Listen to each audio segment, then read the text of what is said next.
Hello, dear listeners. This is the premiere of my new, original story. Enjoy the listening. Where are you taking that money? That's for the monthly mortgage payment. Alice blocked the entryway, completely sealing off the path to the stairwell. Dennis froze at the front door. His sweaty fingers gripped a stack of bills, fluttering like a bird caught by the wing. Mom needs a medical checkup, the husband muttered, avoiding her gaze. His eyes darted across the drywall, as if searching for a secret exit to another dimension. It's urgent. What kind of checkup? Alice crossed her arms over her chest. She didn't need to raise her voice to drop the temperature in the hallway by a few degrees. Brenda sent photos from a restaurant the day before yesterday. She was eating oysters. Oysters, Dennis, are not covered by health insurance. Well, her blood pressure has been spiking. Dennis tried to push past his wife, but Alice stood firm as a concrete piling. His excuses always reminded her of a cheap convenience store. Umbrella instantly turning inside out at the first gust of logic. Alice held out her palm facing upward. The gesture brooked no argument. Dennis let out a noisy breath, like a deflating balloon, and handed back the money. In that moment, her patience finally dissolved. As a pediatrician at a state clinic, Alice dealt daily with tantrums, feigned illnesses, and attempts at manipulation. She was used to looking into throats that resembled red caverns, and listening to the complaints of Karens who believed in treating pneumonia with herbal tea. Her psyche had grown a thick armor. She didn't know how to cry from hurt. She knew how to neutralize a problem before it became chronic. For a month, inexplicable physical anomalies had been occurring in their apartment. Things simply evaporated into thin air. First, a set of expensive winter tires disappeared from the balcony. Dennis swore that his brother, Roman, had borrowed them for a couple of days to drive to a neighboring state for an important meeting. The tires, naturally, never returned. Then, a new power drill vanished. Then, the robot vacuum cleaner went somewhere. All questions were met with the same template answer. Mom needed it for a while, or Roman asked for it. She didn't start a scene, break dishes, or write tearful posts on Reddit. Alice acted coldly and pragmatically. Over the next 30 minutes, she transferred all her savings to a hidden high-yield account, disconnected her cards from any of her husband's devices, and changed all her passwords. Now, her income was in a vault protected better than the nation's gold reserve. The mortgage was in both their names, and Alice understood perfectly well. If this ship started to sink, she would need her own personal lifeboat. The day after the incident with the money in the hallway, Alice was in her office at the clinic. On the exam table, a 7-year-old patient sat swinging, his legs covered in green paint from head to toe. Standing next to him was his mother, a woman in a designer fur coat that smelled of heavy perfume strong enough to knock over a horse. "Doctor, I read on a Facebook group that this could be a gluten allergy," the mother proclaimed, waving her smartphone. "It's a felt tip marker," Alice cut her off dryly while filling out the Belongo electronic chart. "Your son colored himself with a marker. Buy some heavy-duty soap and wash the child." Next, she shut her laptop at the end of her shift, feeling a slight fatigue. Her phone, in her pocket, vibrated. A notification popped up. Alice had successfully booked an evening spa session. She decided to treat herself to 2 hours of absolute peace, far away from her twitchy husband and his eternal problems. When she approached her apartment complex, the sun was already dipping toward the horizon, painting the concrete high-rises in a muddy orange color. Near the porch, a rusty old cargo van was parked crookedly. Rags and cardboard boxes poked out of the open back. The building door burst open with a crash. Wheezing and huffing like two asthmatic walruses, Dennis and his older brother Roman stumbled out. They were dead, carefully carrying a premium automatic espresso machine, as if it were a priceless Ming dynasty vase, the very machine Alice had gifted herself last Christmas. A cord from the microwave dangled over Roman's shoulder, and under his arm, Dennis clutched a smart electric kettle. Alice froze on the asphalt. Her eyes narrowed. All the mosaic of oddities, evasions, and missing items suddenly snapped into a single, ugly picture. They were hauling away her appliances. In her own home, a brazen, open robbery was taking place in broad daylight. "Don't touch the furniture yet, just the tech," Roman commanded, trying to keep the coffee machine from sliding off his jacket. "Load it faster before she gets back from work." "She's back," Alice said loudly and clearly, stepping forward. The brothers flinched in sync. Roman nearly dropped the machine onto the secondo asphalt. Dennis turned beet red, his face taking on the shade of an overcooked pancake. "Alice, you're home early?" the husband squeaked, trying to cover the kettle with his back, which looked exceptionally pathetic. "Put my things on the ground." Alice's tone was colder than liquid nitrogen. "Now, it's for Mom's summer house," Dennis blurted out, the first nonsense that entered his empty head. "Her old microwave broke, so we decided to update it. Temporarily."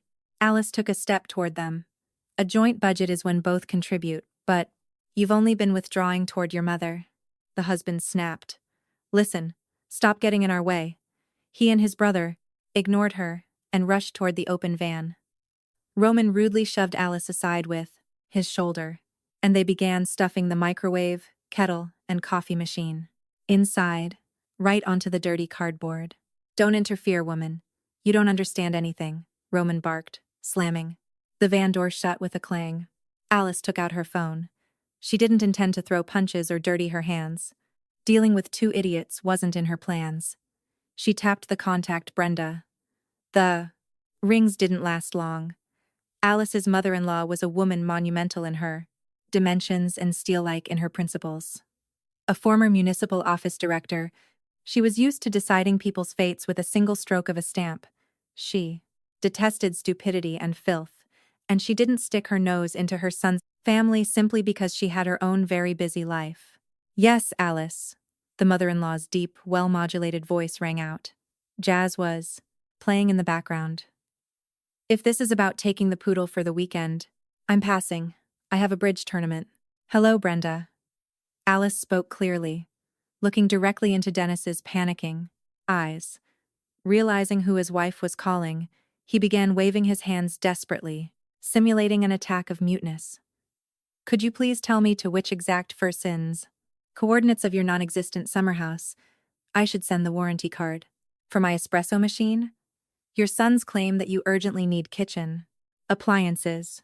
On the other end of the line, the music stopped. The air in the phone seemed to crackle with static. "What summer house?" Brenda's voice dropped an octave.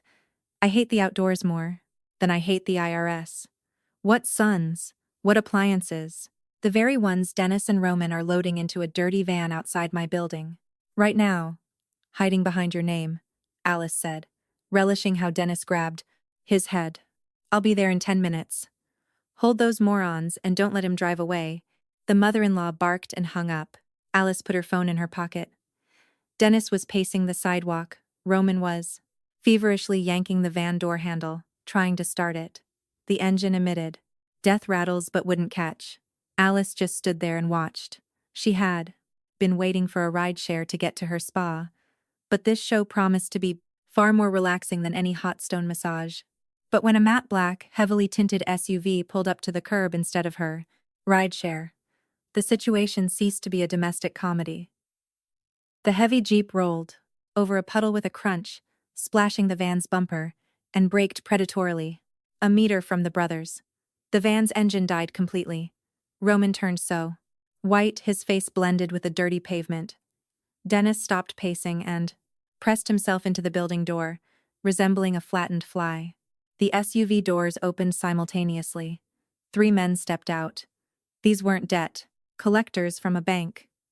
These were classic representatives of the shadow economy, as if preserved for the 90s and just thawed out. They wore black leather jackets that were straining at the seams from muscle mass. Their faces expressed nothing but professional boredom. The largest one stepped forward. His neck was thicker than Dennis's waist. He lazily chewed gum, looking at the brothers with fishy eyes. "So, what's the story, startups?" The giant's voice was raspy, like the sound of tearing cardboard. "Time's up. Where's the money?" "Brother," We've almost got it, Roman squealed, holding his hands up. We're literally taking the goods to the pawn shop right now. There's $20,000 worth of tech here. I swear. We'll add more tomorrow. 20? The giant spat his gum out under Roman's feet. You owe me $200,000. And another $50,000 on top, for wasting my time driving to your suburban neighborhood. What's this $20,000? We might as well strip you for parts and take the deed to your house, Dennis. Alice, standing 2 steps away, did the math at astronomical speed. Her analytical brain instantly processed the info. Missing money, vanished tires, moving appliances, a $200,000 debt. Dennis. Alice addressed her husband with the tone of an investigator. What did you invest in? Dennis just grunted, pulling his head into his shoulders. I'm asking, where did you put the $200,000, you idiots? She stood right up to them, completely ignoring the goons who were watching this family scene with mild surprise. Roman, realizing he had nothing to lose, gave a hysterical laugh. We bought an any innovative franchise. Which one? Alice's voice rang like metal. AI-based facial cryo-massage devices. Dennis blurted out. From China. A batch of 50. We were going to put them in shopping malls. It would have been a market explosion. Passive income. And where are they? Alice felt a mixture of grand rage and Homeric laughter boiling inside her. At customs, it turned out they were just regular car beer fridges that the par to stay. Chinese stuck LED strips onto with double-sided tape. They were seized, and we took the money from the guys. The air was filled with Alice's heavy sigh. Her husband and brother-in-law weren't just financially illiterate. They were the gold standard of evolutionary stupidity. To risk their well-being and strip their own apartment for a batch of fridges with Christmas lights. The goon named the Boar cracked his neck. A very touching success story. Now, boys, open the house. We're taking everything that unscrews. We'll take the party adder. Toilet, too. He took a step toward Dennis. Alice calmly stepped aside. She wasn't going to protect these clowns. Her plan had already formed. She would record the threats on her phone, call the police, file for divorce, and leave Dennis to solve his problems on the street. The Frem apartment was mortgaged. The bank wouldn't just give it up, but she would buy out her husband's share. But at that moment, a red crossover flew into the courtyard at high speed. It braked so sharply the back end skidded, blocking the goon's SUV. The driver's door swung open. Brenda stepped onto the asphalt. She was clad in a long, burgundy cashmere coat. A thick silk scarf was tied around her neck, and Gucci sunglasses sat on her nose. Despite the gathering dusk, she floated out of the car like a battleship on combat duty. Her aura was so heavy the asphalt seemed to bend under her boots. Brenda surveyed the composition. Pale suns, calm Alice, an open van with a microwave, 3 thugs, and a black SUV. The audit of the situation took her exactly 4 seconds. Right then, her voice thundered across the courtyard, scaring the pigeons off the roof. Everyone stand where you are. Carefully put the coffee machine on the ground. Alice, move away from these morons before their stupidity jumps onto you. Through the air. The Boar measured the woman with a look of disdain. Lady, why don't you go? Watch TV? We're having a serious talk here. Your pups owe me $300,000. Brenda slowly took off her glasses. Her gaze was the one she used to shut down. Drunk wedding guests back in her municipal days, piercing to the very tailbone. She walked right up to the Boar. Even though the thug was a head taller than her, it seemed like Brenda was looking down on him. Who are you talking to, you protein shake victim? The mother-in-law said, quietly, yet menacingly. I managed the union at a meatpacking plant in the Lekenfruff 90s. I used to chase people like you away from the loading docks with sausages. You want to throw your weight around here? One of the Boar's henchmen twitched, but the boss raised a hand to stop him. In Brenda, there was that specific reinforced concrete confidence of power that was best not to mess with. The debt is real? Brenda asked, matter-of-factly, taking her smartphone out of her purse. Yeah, the Boar was slightly unsettled by such pressure. They borrowed $200,000 cash. I have the promissory note in my glove box. Plus $100,000 for the promissory note. Delay and moral damages. You'll get nothing but a bill for my time, not damages, Brenda cut him off. You should have checked their IQ before giving them money. They can't even get the multiplication table right if you wake them up at night. The sons in the background collectively pulled their heads into their shoulders. I'm paying back exactly the amount they took, $200,000. Right now, Brenda unlocked her phone screen. And after that, you forget this address, their faces, and their phone numbers.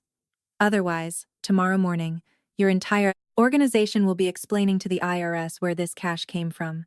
My best friend is the head of the city tax office. We go to the spa every Wednesday. I'll trigger so many audits that you'll be taking your own jeeps to the data junkyard. The boar blinked. He looked at his fighters, then at Brenda. The businessman in person. Struggled with the wounded ego of a street enforcer, but pragmatism won. $200,000 in live cash right now was much better than the prospect of dealing with a mortgage foreclosure and a crazy lady with high-level government connections. Deal, the boar grunted. Transfer it to this account. Brenda opened her banking app.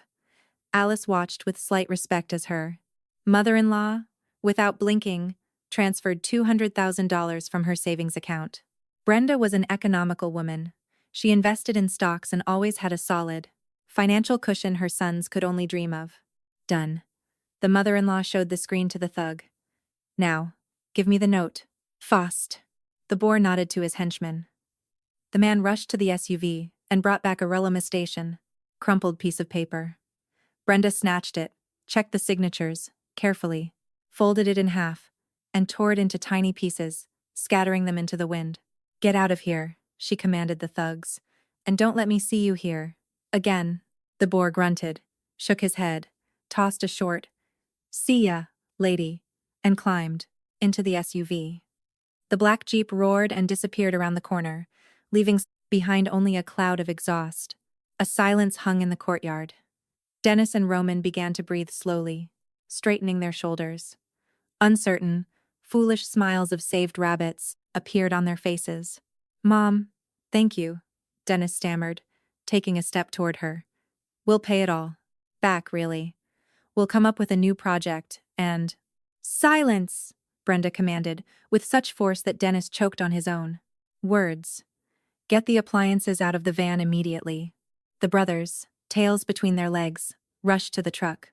Grunting, they were hauled out the coffee machine, the microwave, and the kettle, placing all the fairness goods on the asphalt in front of Alice. "Alice, dear." Brenda turned to her daughter-in-law, smoothing the folds of her coat. "Forgive this circus, my shortcoming in their upbringing.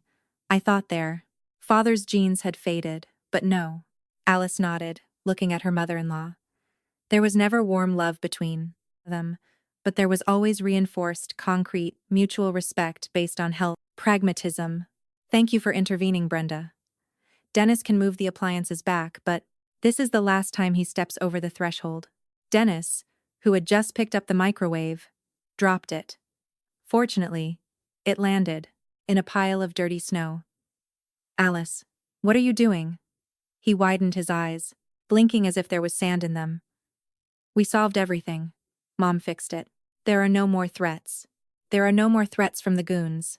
But the threat from you hasn't gone anywhere." Alice adjusted her purse on her shoulder. Her voice sounded as steady as a metronome. "You lied to me for a month. You stole money from your accounts, to the detriment of our mortgage payments. You tried to rob your own home. Your financial stupidity is a threat to my life. I am filing for divorce tomorrow, but the apartment is joint property, the mortgage." Dennis scurried, trying to get closer. "The apartment was bought during the marriage, but since you now owe your mother $200,000, you don't have a cent of cash to pay your part of the mortgage." Alice folded her arms, switching to cold calculator mode. "I'll offer you a settlement through court.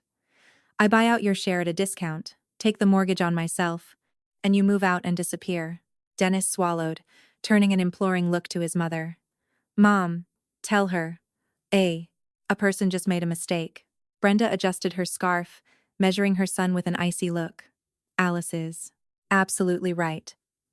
Living with an idiot is investing in your own poverty. If I were her, I would have thrown you out back when the winter tires went missing. Dennis opened his mouth like a carp thrown on the shore. Roman wisely stepped 2 paces into the shadow of the building, trying to blend in with a trash can. And as for you two, Brenda turned to the sons. We are now starting a new relationship. You owe me $200,000. I am not a bank, and I don't offer grace. Periods.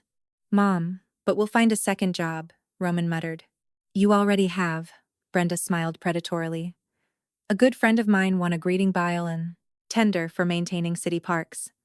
Starting tomorrow, Roman and Dennis, you begin the night shift. You will be servicing the portable toilets, pumping out less, the contents, scrubbing the cabins, and changing the fluids. He pays well. It'll take you about a year to pay off the debt, taking into account deductions for food and a room in a hostel. Portable toilets? The brothers shrieked in unison. Dennis's face twisted in genuine horror. Mom, I'm an experienced manager. I have a college degree. Your degree led you to buy beer fridges for hamsters. Or whatever it was you were planning, the mother-in-law retorted. The brothers looked at each other. Denying reality was pointless. They nodded, slowly, in sync. Excellent. Now, move the appliances into the apartment, put the keys on the table for Alice, pack your things in a gym bag, and march to my place. Tomorrow, you start your internship, Brenda commanded. She turned to her daughter-in-law. Alice, if you need a lawyer for the divorce, I'll give you the number of a good one. He'll strip him down to his underwear, even if he is my own flesh, blood. Thank you, Brenda. I'll manage with my own.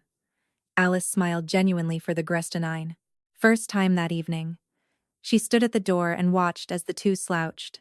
Failed businessmen, huffing and stumbling, carried her coffee machine back. Her rideshare pulled up softly at the curb. Alice sat in the plush back seat. The evening promised to be superb, and her future was exclusively her own. Thank you all for your attention. Until next time.